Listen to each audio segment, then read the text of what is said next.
हे कृष्ण गोविंद हरे मुरारे, हे नाथ नारायण वासुदेव। हे कृष्ण गोविंद हरे मुरारे, हे नाथ नारायण वासुदेव। हे कृष्ण गोविंद हरे मुरारे, हे नाथ नारायण वासुदेव। आज हम श्रावण शुक्ला एकादशी, पुत्रदा एकादशी जिसे कहते हैं, उसकी कथा और महत्व सुनाएंगे। भगवान श्री कृष्ण को नमस्कार। युधिष्ठिर जी बोले कि हे मधुसूदन, श्रावण के शुक्ल पक्ष में कौन सी एकादशी होती है, आप विस्तार पूर्वक कहिए। श्री कृष्ण जी महाराज बोले कि हे राजन, इसकी पाप हारनी कथा का श्रवण करो, जिसके सुनने से ही वाजपेयी यज्ञ का फल श्रोता को मिलता है। एक समय द्वापर युग में माहिष्मतिपुरी के अंदर पहले महिजित नामक धर्मात्मा राजा अपने राज्य की प्रजा का पालन करता था, किंतु बहुत समय तक प्रयास करने पर भी उसके वंश की वृद्धि नहीं हुई और वह राजा मन में बहुत उदास रहता था, क्योंकि जब मनुष्य के पास राजा हो या गरीब उत्तराधिकारी नहीं हो तो उसे लोक और परलोक की चिंता सताती है। इस राजा को वंश वृद्धि नहीं होने से वह अपनी प्रजा को और मंत्रियों को इकट्ठा करके उनसे विचार विमर्श करने लगा कि हे प्रजाजनों, मैंने मेरी समझ में, जाने में, अनजाने में कोई ऐसा पाप नहीं किया, कोई भी अन्याय का धन नहीं कमाया और मैंने कभी किसी ब्राह्मण, साधु और देव संपत्ति को हड़पने का भी प्रयास नहीं किया।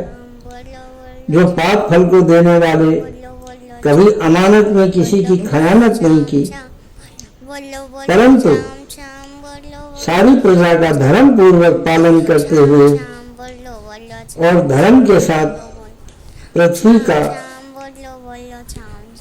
पर विजय प्राप्त की और सभी प्रजाजनों को शिष्टता के साथ रखा और दुष्टता करने वाले बंधुओं को भी मैंने दंड दिया। इस प्रकार धर्म पूर्वक अपने धर्म के रास्ते पर चलते हुए, राज्य करते हुए भी, हे ब्राह्मणों, मेरे घर में वंश वृद्धि नहीं हुई है, इसका आप लोग विचार करो। प्रजा और पुरोहित के साथ ब्राह्मणों ने राजा के इन दुखी वचनों को सुनकर आपस में सलाह करके वो तपोवन की यात्रा में गए। राजा का भला चाहते हुए उन्होंने इधर उधर अनेक ऋषियों के आश्रमों की तलाश की और नृपति के हित के उद्देश्य से प्रेरित होकर उन्होंने एक मुनिराज को देखा जो घोर तपश्चर्या में मग्न था। चिदानंद ब्रह्म का ध्यान करने के कारण उसमें लीन रहता था, निरामय, निराहार और आत्मा को उसने जीत रखा था। क्रोध भी उसके पास नहीं भटक पाता था तथा अक्षण स्थायी रहने वाला था। उसका नाम लोमस ऋषि था। लोमस इसलिए कि उनकी आयु बहुत दीर्घ थी और दीर्घ आयु होने के कारण अनेक ब्रह्माओं के सम्मिलित आयु से भी बड़ी उनकी आयु हो गई थी। उनको भगवान शंकर का वरदान था, एक कल्प में इनका एक ही लोम गिरता था। इस कारण इनको सभी लोमस ऋषि के नाम से जानते थे। ये तीनों कालों के जानने वाले त्रिकालज्ञ महामुनि थे। उन्हें देखते ही सब प्रजाजन प्रसन्न होकर उनके समीप गए और यथा योग्य प्रणाम करके उनको नमस्कार किया। विनीत भाव से झुककर सब लोगों ने परस्पर कहा कि भाग्य ही से मुनि लोमस के हमको दर्शन हुए हैं। उनको उस प्रकार प्रणाम करते हुए देख मुनिराज ने पूछा कि आप लोग यहाँ क्यों आए हो, इसका क्या कारण है, कहो। मेरे दर्शन के आनंद में क्या तुम लोग स्तुति कर रहे हो? मैं निसंदेह तुम्हारा कल्याण करूंगा।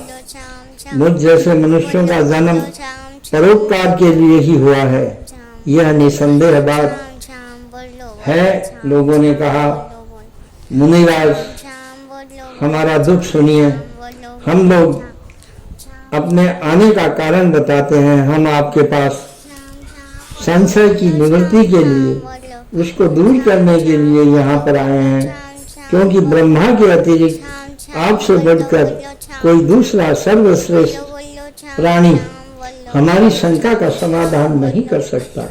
इसलिए किसी कार्यवश आपके पास आना हुआ। यहाँ पर इस समय महिजीत नाम के एक संतानहीन राजा हैं। हम उनकी प्रजा हैं और वह राजा हमारा धर्म पूर्वक अपनी प्रजा का पूरा पालन करता है। हे मुनिराज, हम लोग आस्तिक बुद्धि से इस जगह आपके सानिध्य में तप करने आए हैं, ताकि राजा के किसी पाप का निवारण हो और उनके वंश की वृद्धि हो। बड़े आदमियों के दर्शन से ही कार्य सिद्धि होती है। हे मुनिराज, आज हमें विश्वास हो गया कि अब हमारा प्रयोजन पूर्ण होगा और राजा के वंश की वृद्धि होगी। ऐसा उनके वचन सुनकर मुनिराज ने ध्यान पूर्वक विचार किया और राजा के पूर्व जन्म पर दृष्टिपात किया तो उनको लगा कि माहिष्मति का राजा पूर्व जन्म में एक व्यापारी था और वह प्यास के कारण किसी सुंदर झरने जलाशय को देखकर जल पीने की इच्छा से वहां गया, परंतु उसने देखा कि एक गर्मी और प्यास से व्याकुल गाय सवत्सा वहां पानी पी रही है।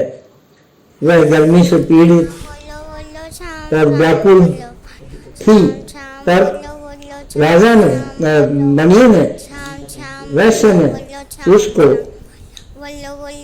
पानी पीते हुए बीच में हटा दिया और स्वयं उस जल को पी गए। उसी दुष्कर्म के फल से राजा संतानहीन हुआ और पूर्व जन्म के पुण्य से एकंटक राज्य उसे अवश्य मिला। लोगों ने कहा कि हे महाराज, पुराणों में सुना है सत्कर्म और पुण्य करने से पाप कर्म का क्षय होता है, इसलिए किसी पुण्य का उपदेश दीजिए जिससे हमारे राजा के पापों का नाश हो और उनके वंश की वृद्धि हो।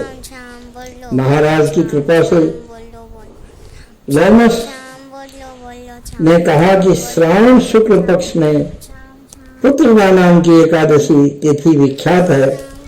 जब श्रावण मास का शुक्ल पक्ष आए तो आप राजा सहित प्रजाजन सभी विधि पूर्वक ठीक ठीक शास्त्रोक्त रीति से एकादशी का व्रत और रात्रि जागरण साथ साथ करें, उसका उत्तम पुण्य आप प्रजाजन राजा को दूसरे दिन संकल्प करके दान कर दें। ऐसा करने पर निश्चय ही राजा के पूर्व पाप का क्षय होगा, पूर्व जन्म के दोष से रुका हुआ उसका वंश वृद्धि का कार्य सिद्ध होगा। मुनिराज के इन वचनों को सुनकर उनके हर्ष से नेत्रों से आंसू बहने लगे और महामुनि लोमश को वे प्रजाजन प्रणाम करके अपने घर वापस आ गए। श्रावण के आ जाने पर लोमश ऋषि के वाक्यों को याद कर उन सब लोगों ने श्रद्धा और विश्वास के साथ राजा सहित व्रत किया और उस एकादशी का पुण्य प्रजा ने द्वादशी के दिन राजा को संकल्पित दिया। पुण्य दान करने पर उसी समय रानी गर्भवती हुई और प्रसव काल के आने पर उसने एक तेजस्वी पुत्र उत्पन्न किया। इसलिए हे राजन, इस एकादशी का नाम पुत्रदा नाम विख्यात हुआ।